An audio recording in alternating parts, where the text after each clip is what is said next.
Have you ever lost your phone and felt that sinking realization that all your data and connection to the world is gone? The first thing most people think of is the SIM card, that removable piece of plastic that identifies you, the subscriber. But what if the thief removes the SIM? Does your phone become invisible? The answer is no. The real, permanent key to locating and blacklisting a stolen device is something called the IMEI, or International Mobile Equipment Identity.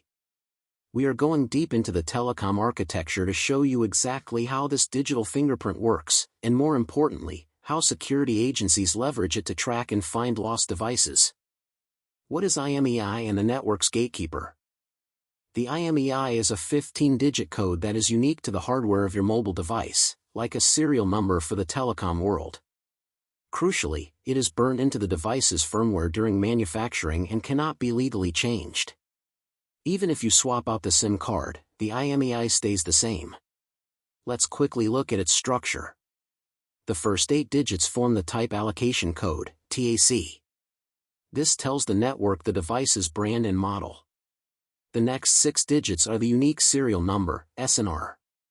The final digit is a check digit for validation.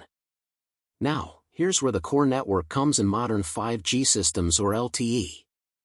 Every mobile network operator runs a critical database function known as the Equipment Identity Register, EIR. The EIR is the network's gatekeeper. It has 3 lists for IMEI. Whitelist, allowed good devices. Graylist, monitored devices with technical faults or under suspicion. Blacklist, blocked/deny-listed stolen or compromised devices. When your phone connects, the network performs an equipment identity check against the EIR. The first and most critical security function of the IMEI is prevention, and this is done via the blacklist. When you report a phone stolen to the police and your service provider, that IMEI is immediately marked as blacklisted in the operator's EIR. This information is then often shared nationally or globally through a centralized system, like a central EIR or the GSMA's database. The moment the stolen phone, even with a new SIM, attempts to register on any network connected to that blacklist monitor list, the network equipment the MME for LTE or 4G, and in 5G the AMF queries the EIR. The EIR returns a blacklisted/graylisted status. The network will then deny all services to that device or inform police about it. The police will track and retrieve the device based on its location. But how does the police or a security agency find the device? This requires specific, legally authorized coordination with mobile network operators. The tracking is not like a GPS pin on a map, it relies on the phone's fundamental connection to the cellular infrastructure. Connection log, the core network logs every time a specific IMEI attempts to connect to a cell tower, recording the cell ID, the unique identifier of the tower sector the phone was near. Triangulation, by analyzing log data and timing of connections across multiple cell towers, the network can determine the device's approximate geographical position. This is known as cell tower triangulation or cell ID-based localization, a method also critical for emergency, E911/E112, and mission-critical communication, MCX, services. Real-time monitoring, if the device is found to be active, the network operator can, under legal warrant, place a real-time monitor on that specific IMEI. Every time the device connects, disconnects, or even attempts a service, its location data is logged and forwarded to the agency, allowing them to narrow down the search area significantly. Let's look at the technical specifications, starting with 4G LTE. In the 4G Evolved Packet Core, the responsibility for checking the IMEI falls to the Mobility Management Entity, or IMEI. The MME is the control node managing mobility and connection setup. The check procedure is mandated to happen during critical access events, such as when a device first attaches to the network.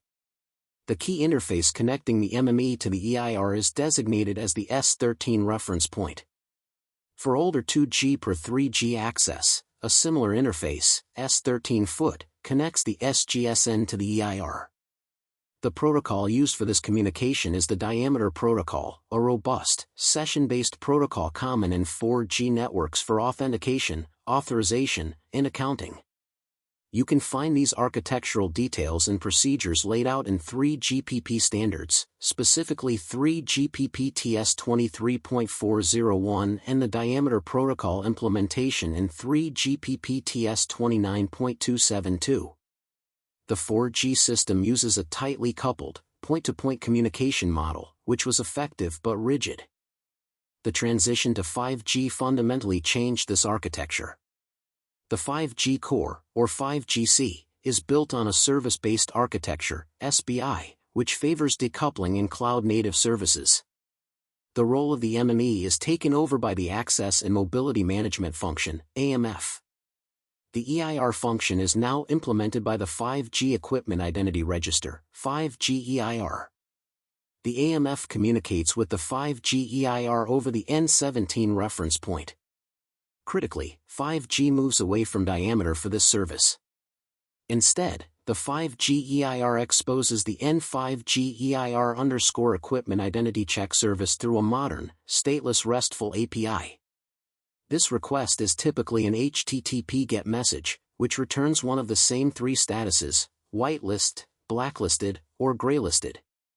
The 5G system also uses the more abstract Permanent Equipment Identifier, PEI, which encapsulates the IMEI for 3GPP access, but allows the system to be flexible enough for other devices, like those using non-3GPP access. This evolution to a microservice architecture is detailed in 3GPP-TS 23.501 for the system architecture, and the API is defined in 3GPP-TS 29.511.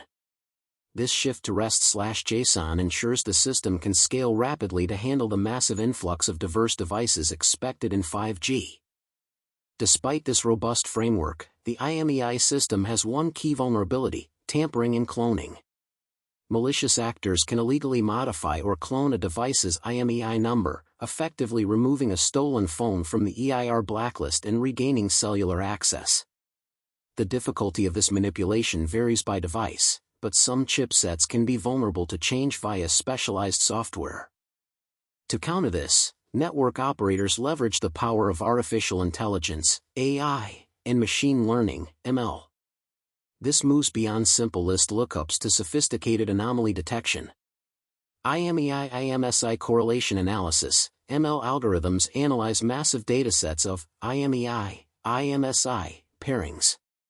If a single IMEI suddenly associates with dozens of different SIM cards, IMSIs, in a short period, AI flags it as highly suspicious, a strong indicator of a cloned device.